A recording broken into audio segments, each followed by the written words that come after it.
সব ক্লাইম্বার ফেরে না, তবে কেউ কেউ এমনভাবে থেকে যায় যে তাদের অশরীরী উপস্থিতিটাই হয়ে ওঠে পথের দিশা।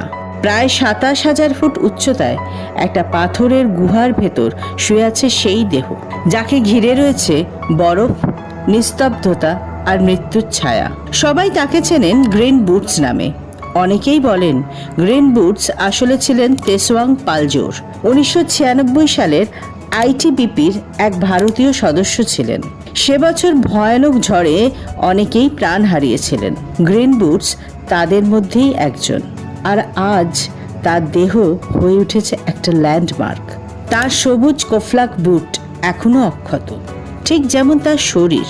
কারণ এত উচ্চতায় গরম নেই, ব্যাকটেরিয়া নেই, শরীর পচে না, বরং বরফে জমে যায়।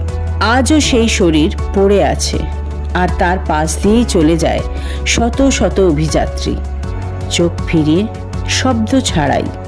কেউ কেউ বসে বিশ্রাম নেয় তারই পাশে, কারণ ওই জায়গাটার নাম ডেথ জোন, যেখানে শুধু চলে বেঁচে ফেরার লড়াই।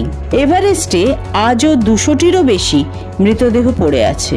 তাদের সরানো অসম্ভব।